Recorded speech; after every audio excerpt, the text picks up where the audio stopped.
aqui vocês, por favor, nesse nosso bate-papo agora. Como é que você falou? Café com prosa? No Café com Prosa. No Café com Prosa. Eu queria apresentar a gente para vocês, cada um vai se apresentar. Eu sou Antônio Carlos, criamos uma empresa que tem o nome de Ânima, que eu vou ter que mudar um pouco o nome porque está parecendo muito homônimo. E então convidamos o Glauco, que veio de outro estado, para poder participar dessa conversa. O Vitor, que é o nosso, vamos dizer, apoio técnico e marketing. Então nós estamos aqui para bater um papo, é uma troca de ideias.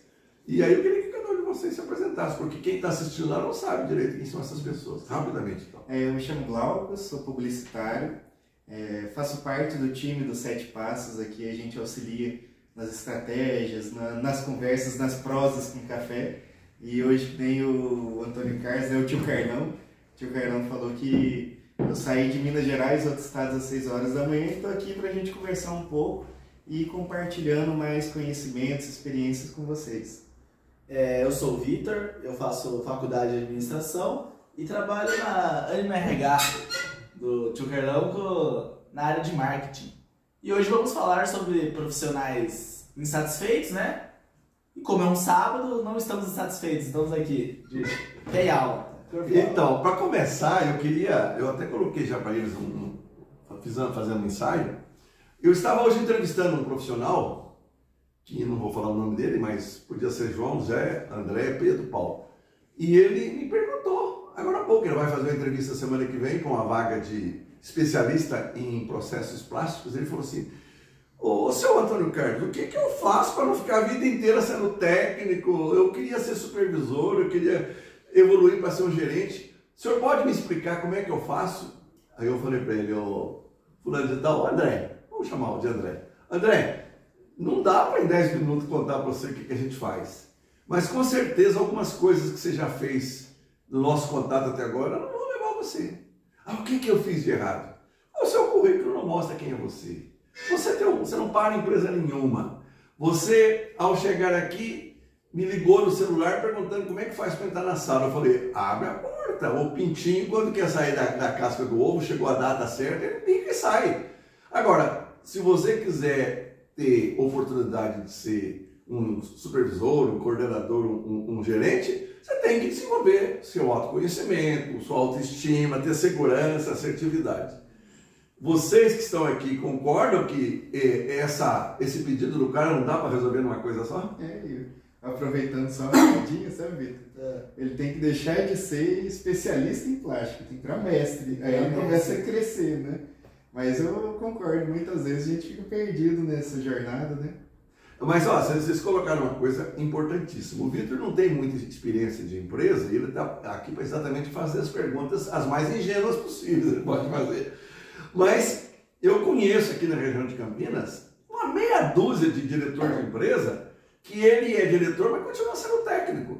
Então, tem uma empresa aqui, duas, que eu recentemente estive recrutando para eles, era para ser gerente de produção. Sabe qual foi o teste que o cara deu para o candidato?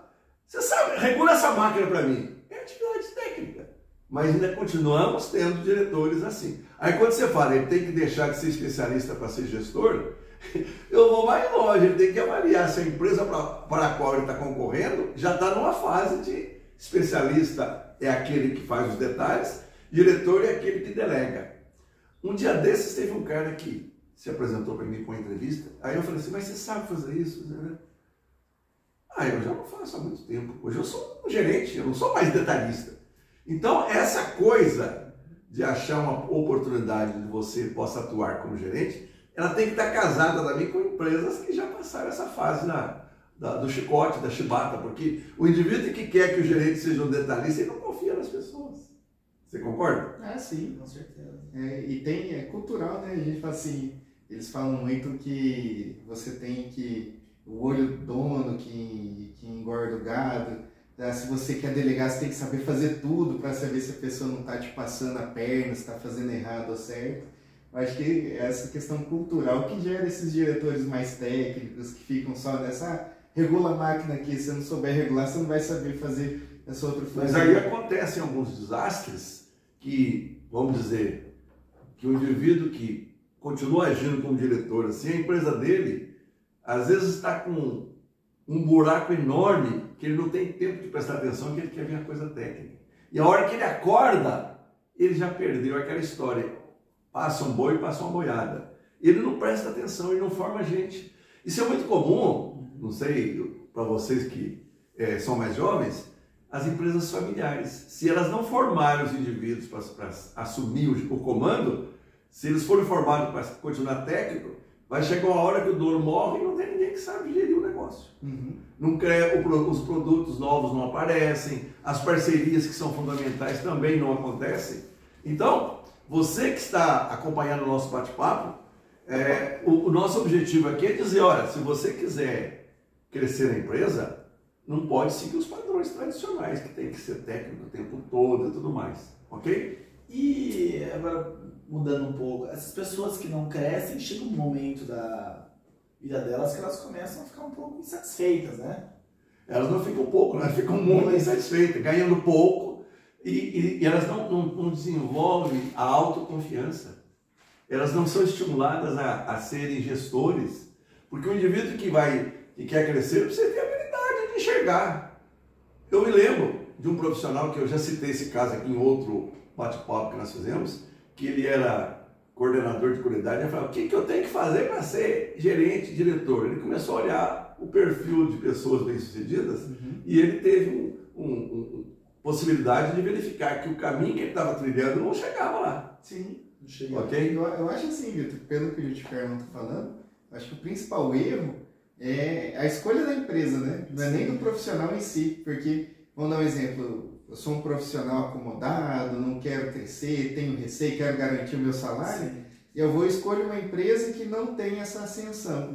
Chega uma hora que eu estou desconfortável, não quero ser mais técnico, quero ser gestor, mas a empresa que eu escolhi para trabalhar... Quer que seja assim. Quer que seja assim, eu não cresço. E aí, eu tenho medo de mudar. O mercado, quando entrevistar você, fala assim, esse cara não tem iniciativa. Esse cara, tudo que ele faz, ele precisa pedir a bênção, né? Assim que o pessoal fala, né? E não vai crescer. Ou se crescer, ele vai chegar no nível da incompetência. Existe um livro, que eu não sei se você já viu, Todo Mundo é Incompetente, inclusive você. Ou seja, a gente chega a um ponto de incompetência que... Eu, por exemplo, na minha área, eu tenho muitas empresas que pedem para eu fazer um trabalho de desenvolvimento de pessoas para assumir cargos de diretores e gerentes.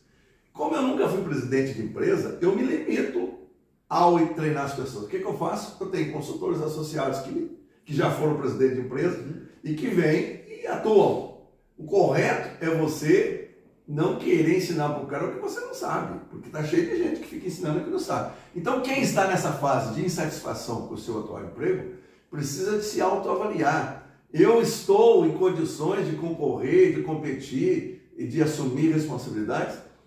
Há empresas que fazem nos dias de hoje algo muito interessante. Eu fiz no passado para eu crescer. Ela dá a oportunidade do indivíduo liderar um projeto. Esse projeto que você está liderando, na nossa empresa não existe. Toma conta dele, forma o time, e geralmente para fazer um projeto andar, a gente convida a gente de várias áreas para poder participar. Se você tiver sucesso naquele projeto, a gestão da empresa começa a ter gente que é capaz de sair do dia a dia, da mediocridade, da rotina. Então, quem está insatisfeito com o seu emprego, presta atenção. Não basta você ficar insatisfeito, você tem que fazer alguma coisa. Sair da situação atual onde você se sente, eu ganho pouco, eu não sou reconhecido, o meu chefe me dá as coisas para fazer, mas fica cobrando os detalhes, ele não cobra o resultado. Se você quiser crescer e partir para o mercado para buscar alguma coisa que seja, onde você seja um gestor, um gerente, futuramente um diretor, não basta você fazer um monte de MBA, fazer um monte de coisa que você estuda. Aliás, eu acho até, eu sou muito crítico dos MBAs e das pós.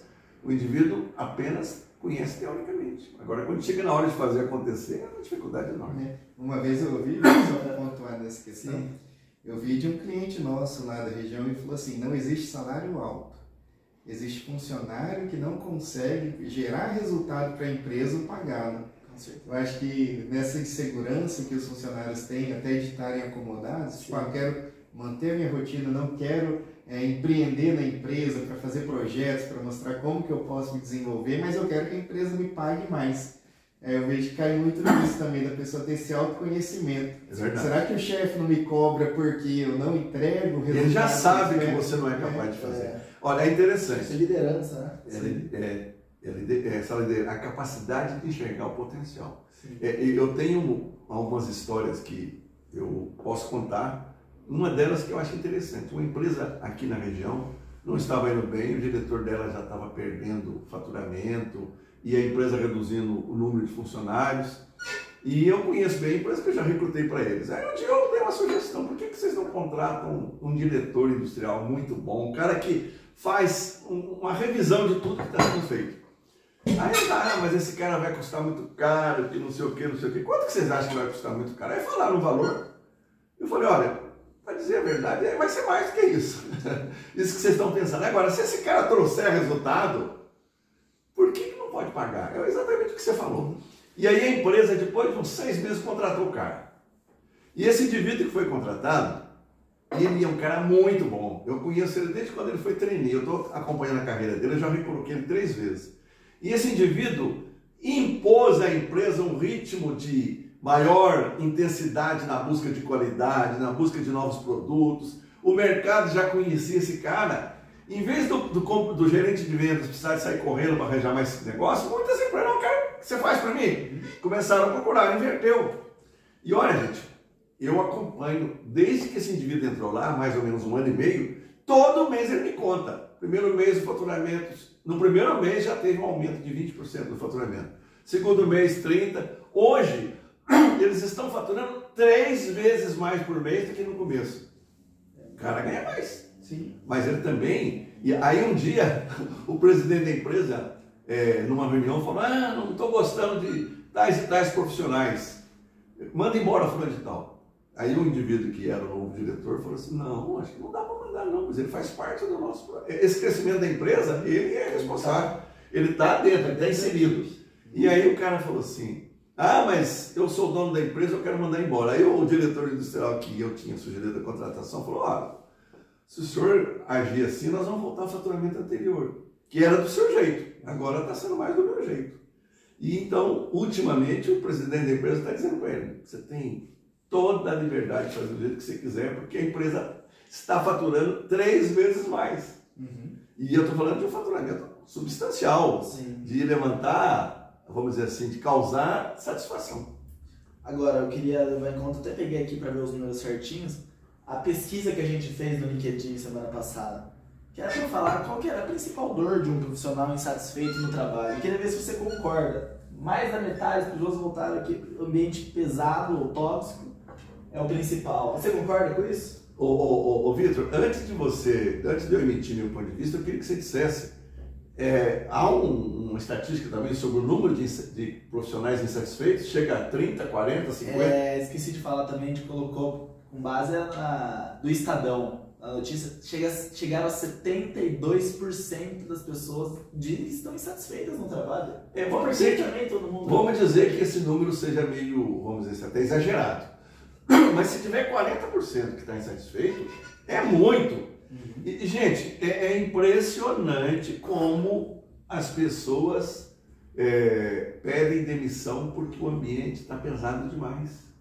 Inclusive, tem um movimento no global. Até um grande amigo da gente mandou para a gente uma estatística, foi anteontem, de uma revista inglesa, dizendo que em todo o mundo há um movimento de insatisfação com o trabalho. Porque, na verdade, se você tiver um ambiente onde as pessoas não se sentem recompensadas, reconhecidas pelo que ela faz, remuneradas adequadamente, elas ficam insatisfeitas. E você pode ficar insatisfeito. Ao ficar insatisfeito, a jornada sua é um calvário, é um sofrimento. Ao ficar insatisfeito, o clima fica um clima de cobrança. Então, Vitor, eu concordo plenamente. Porque, erradamente, as pessoas pensam que a maior parte sai por problema de salário. Sim. Não é. E o que eu vi também, assim, eu senti isso na pele. Na pandemia, o home office fez com que as pessoas avaliassem muito. Tipo, faço minha rotina aqui em casa, tenho minha tranquilidade, entrego minha demanda, não pego o trânsito. Não, e também assim, além do trânsito, o que eu enxerguei, muitas empresas começaram a cobrar o resultado. Sim. Que é o que a gente conversou. E não tinha alternativa, porque ela não ia poder ficar com o porque carro. não tinha ponto, você não conseguia ver. Aí tinha gente que trabalhava de pijama, até brincando assim, tinha muito vídeo, às vezes pegava uma reunião online, o cara de pijama. Mas o que eu enxergo assim, a insatisfação agora, ela cresceu muito, pelo que eu sinto, é que a gente vivenciou uma forma de trabalho que nos dava essa liberdade, essa autonomia. Ó, me entrega o resultado, eu preciso disso, disso, disso até amanhã. Se você ia fazer durante o horário comercial, fazia de noite, mas estava no e-mail do seu gestor, no e-mail do seu chefe no outro dia, ninguém te questionava. Aí volta para o molde antigo, que você tem que chegar lá, bater o ponto, ficar às 8 horas, fazer hora extra, trânsito, estresse. O ambiente fica muito carregado. Muito carregado. Aliás, você, ao abordar esse assunto da pandemia, é bom lembrar que há pessoas que conseguiram melhores resultados trabalhando em casa, mas há outras que têm dificuldade. Aí fica aquela dúvida, todos os cargos você pode deixar o cara em casa? Não, não pode. Um cargo que exige interação constante, não pode. Sim. Você precisa de fazer no mínimo híbrido. E eu tenho tido, ultimamente, uma série de candidatos que, quando eu os contato, eles dizem assim, mas o trabalho é presencial, híbrido ou é possível fazer à distância? Eu falei, não, esse é presencial. Ah, eu não quero. Tá cheio. Mas aí eu digo também o seguinte, essa é uma discussão muito boa. Vocês que estão aqui acompanhando, que às vezes têm um cargo gerencial, de diretoria, revejam. Nem todas as áreas que você tem sob a sua gestão depende de trabalho presencial. Você concorda que é muita coisa dá para o cara fazer em casa? Publicamos inclusive nas nossas redes sociais aquela pesquisa das 10 maiores empresas, cada uma adota uma maneira. Mas a empresa, eu tenho no meu hall de clientes, empresa que diz assim, se não quiser presencial, não quero. E a ironia da história, algumas dessas são as que pagam menos, são as que têm menos um plano de benefício mais fraco e querem que a gente, nós que somos caçadores de talentos ou headhunters, temos às vezes que fazer milagre. Então eu estou botando esse assunto em discussão, que eu acredito que nós vamos ter muita discussão sobre, afinal de contas, eu vou ter que ceder para poder ter o profissional que eu preciso, e eu diria que seria melhor você já antecipadamente escutar as sugestões dele, para depois você não fazer por falta de alternativa. Porque há vagas no mercado no dia de hoje, vocês acompanham lá com a gente, há vagas que eu não consigo gente. Eu não consigo gente. E aí entra... Não é por falta de procura. Não falta, tem muita gente procurando. E aí entra um outro aspecto, que nem era o assunto que a gente ia abordar, mas eu já vou aproveitar. Há empresas que estão dizendo, vamos contratar pessoas mais velhas porque elas são mais tolerantes, porque elas são mais disponíveis. Como elas estão com dificuldade de oportunidades, aceitam mais. Então, a mudança no mercado, para você que está aí insatisfeito com o seu atual emprego, você tem que parar para pensar. Eu estou preparado para poder buscar uma oportunidade no mercado?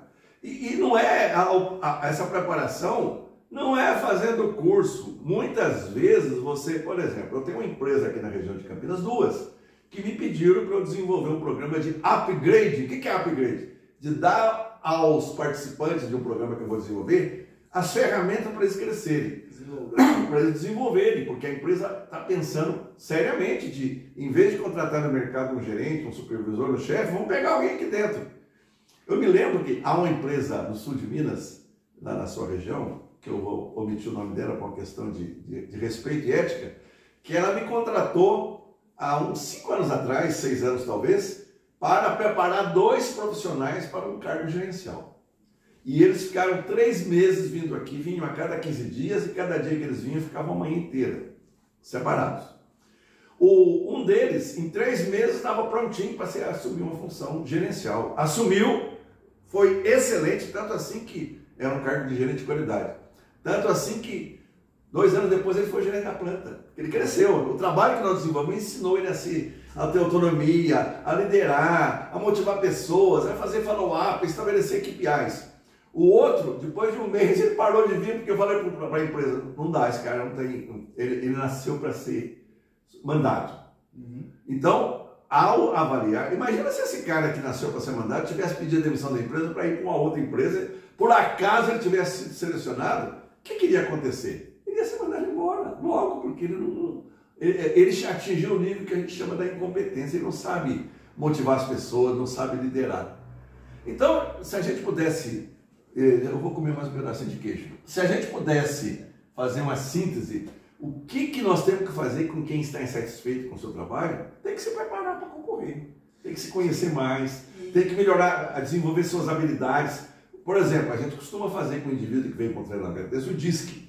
No DISC a gente vê que tem gente que só sabe fazer análise, tem gente que só sabe fazer, influenciar. Um bom gestor tem que juntar todas essas competências. Eu sei liderar, eu sei analisar, eu sei influenciar, eu sei estabelecer planos e eu sei avaliar. Porque a capacidade que o indivíduo desenvolve, ele passa a ser percebido pelo mercado. O que você ia falando? Agora, a gente está falando disso que um profissional insatisfeito tem que fazer, mas agora, o que uma empresa, primeiro que ela sofre bastante, né, com o profissional insatisfeito, deve realmente perder bastante. Mas como que ela deve lidar com um profissional, mais de um profissional, porque geralmente não é só um. Pega um guardanapo, né? Ô, Vitor, essa sua pergunta é muito interessante. Se ela não percebe que ela tem funcionários insatisfeitos, é difícil. Se ela não percebe, de repente o problema vai chegar a um ponto que ela começa a perder gente, ninguém quer trabalhar mais. Eu tenho um cliente, por sinal, um ótimo cliente, que eles têm trabalhado bastante para que um dos gestores que não tem aquela flexibilidade com as pessoas mude. Eu acho que isso cabe ao primeiro homem da empresa ter um diagnóstico do quadro. Mas muita empresa, os diretores gerais, os presidentes, não conhecem os seus comandados. Sim, não conhecem. Eu penso assim, tio Carlos. Isso que ele está falando, se a empresa não conhecer, agora precisa ser feito um diagnóstico. Sim. Eu penso assim, na minha concepção entra muita gestão de pessoas, porque o que eu penso assim, se o funcionário é demitido do nada, sem esperar, você fez uma má gestão de pessoas que você não estava apontando, olha, você está falhando aqui, você precisa prestar atenção nisso. Da mesma forma, se o funcionário sai da sua empresa do nada, sem que você tenha a mínima noção, você também pecou na gestão, que entra toda essa... O pior, Glaucio, é que a gente vê muitos casos, o indivíduo foi dispensado dessa empresa, ele tinha um cargo de engenheiro, de técnico, foi trabalhar na outra como gerente para ganhar quase o dobro, com benefícios excelentes. Isso acontece, às vezes a empresa não enxerga o que o cara tem, mas o de fora tá dentro. Porque o papel nosso de Headhunters, hoje eu trabalho com coach, mentoria, desenvolvimento de carreira, graças a Deus é um trabalho que o pessoal aceita muito bem, mas uma das coisas que eu mais faço é ficar de olho, quem é que tem um bom profissional e não está aproveitando ele direito. Tá cheio, hein? Tá cheio. Um exemplo tosco que eu lembrei agora, né? É aquele técnico do PSG que eles demitiram e foi pro Chelsea e ganhou a Champions League. Exatamente. Como é que é o nome dele? É o Thomas Tuchel. Não, o PSG que perdeu ele? Foi. Eles demitiram ele do nada, ele não estava indo mal. Não, olha, vou dizer outra coisa. Pega, por exemplo, você falou certo. O Ganso que joga no Fluminense, ele estava queimado em todos os times ainda. Ele foi para o Fluminense, o técnico colocou ele no lugar certo. A capacidade de quem gerencia é de achar um lugar que o indivíduo produz mais. Então, um bom gestor, ele tem que ter essa habilidade. Esse cara precisa de desafio. Se ele ficar numa atuação, numa posição que ele é repetitivo, ele não vai dar certo. Ok? Você acha, Vitor, que esse assunto que nós abordamos, ainda tem mais alguma dúvida para a gente poder discutir? Que quem está infeliz não pode continuar na mesma empresa? Ou ele dá um jeito de melhorar para poder dentro da empresa também? Às vezes o indivíduo tem culpa o motivo dele não estar bem, é ele que é culpado. É uma relação, né? É uma via de mão dupla. Você está insatisfeito, mas possivelmente a insatisfação vem de lá e vem de cá. Mas eu posso, numa busca dessa, eu tive um caso faz uns 4 anos. Um cara que era coordenador de qualidade de uma empresa aqui na região, me procurou para ele poder ser desenvolvido para ser gerente. Aí nós fizemos um trabalho, tudo. Eu falei para ele, mas antes de você ir concorrer a vagas no mercado, me diga uma coisa, você está bem na sua empresa em termos de eles acharem que você é competente? Não avaliei isso. Não. Conta para mim, você é chamado para todas as reuniões como sempre foi? Não, ultimamente não me chamam mais. Você recebe todos os informes de resultado como você recebia? Não, ultimamente eu não recebo mais. Aí eu falei para eles, meu amigo, administra, você não perdeu o que você tem, porque você nem o que você tem você está cuidando. Ele começou a fazer isso. Passados uns 3 ou 4 meses, o gerente chamou ele. Falou para ele, ô fulano de tal, você deu uma melhorada muito boa, nós chegamos a pensar em mandar você embora. Mas ultimamente você está mais participativo, mais comprometido, comunicando-se melhor, nós resolvemos ficar com você. Mas eu estou te avisando que você quase foi mandado embora. Foi na época que ele queria sair para poder ser promovido. Então muita gente pensa que está na hora de buscar alguma coisa de fora, mas se ele não estiver tendo um desempenho que é o que ele está dando o máximo dele mesmo, de repente ele não está preservando nem aquilo que ele tem. Eu ia falar isso agora. Se perguntou se eu tinha mais alguma dúvida, eu vou ter só mais uma dúvida. Como que convence as pessoas que estão vendo agora que, por exemplo, ela tem que arrumar um outro emprego, talvez se desfazendo do salário que ela já ganha, já sustenta, sendo que também não existem muitas oportunidades, não é tão simples. Ela tem que se preparar, conhecer o mercado, não olhar apenas quanto que o mercado paga, olhar a empresa, o mercado paga tanto para pessoas que têm tais e tais produtividades, resultados. Se você tem baixo resultado, uma empresa que não tem avaliação de desempenho, muitas ainda não têm, ou muitas têm, mas é uma avaliação mal feita, aquela que tem uma boa avaliação de desempenho, ela já está dizendo para o cara, olha, se você não resolver isso, seus dias estão contados. Que aí entra a gestão de pessoas. Vai ter que entrar a gestão de pessoas. Eu agradeço a participação de vocês. Vocês comeram quase todo o queijo, hein, gente? O que é isso? Na verdade, a gente deixou para uns 2 ou 3 podcasts aí, não dá para comer o queijinho. Café. Obrigado, gente. E ó, conta com a gente. Nós estamos aí querendo que você tenha a sua carreira mais brilhante, mas exige esforço, exige determinação. Compartilhe com seus amigos e familiares também. E dá o like aqui, faz tudo certinho, tá? Ok, obrigado.